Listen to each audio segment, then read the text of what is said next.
உங்க திறமையால நீங்க உங்க பாடியை பில்ட் பண்ண பாருங்க. இந்த ஊசி போடுறது அதெல்லாம் வேண்டாம். இந்த ஸ்டெராய்டை அவாய்ட் பண்ணிக்கோங்க. Avoid steroid please. ஒரு ரிக்வஸ்டா கேட்கறேன், வேண்டாம். எதுக்கு அப்படிதான் நம்ம வந்து உடம்பு ஏற்றணும்னு அவசியம் இல்லை. எதுவுமே ஒரு கண்ட்ரோலா இருக்கும்.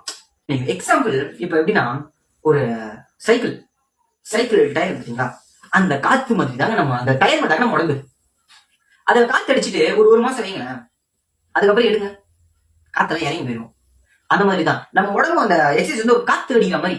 எவ்வளவு கூட காத்து அடிக்கும் நல்லா குஸ்ன்னு தெரியும். அதுக்கப்புறம் நம்ம சரியா ஜிம் போல அப்படியே குஸ்ன்னு குறைஞ்சிடும். இதனாலதான் இந்த மாதிரி நம்ம உடம்பு குறையுது.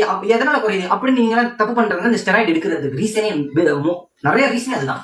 உடம்பு ஏற மாட்டேங்குது, நமக்கு மசில்ஸ் நல்லா பிரிஸ்கா தெரிய மாட்டேங்குது, வெளியில வர மாட்டேங்குது அப்படின்னு ஸ்டெராய்டு யூஸ் பண்றாங்க. உங்களுக்கு உடம்பு மஸ்கல் கரெக்டா கரெக்டா கண்டினியூஸா ஜிம்முக்கு போங்க, அவ்வளவுதான். கரெக்டா ஜிம்முக்கு போங்க, கரெக்டா ப்ரோட்டீன் எடுத்துக்கோங்க, கரெக்டா ஃபுட் ஸ்லீப்பிங் எக்ஸசைஸ் ப்ரோட்டீன், இந்த 4 நீங்க கரெக்டா பண்ணீங்கன்னா உங்க உடம்பு சூப்பரா இருக்கும். சும்மா பட இன்னும்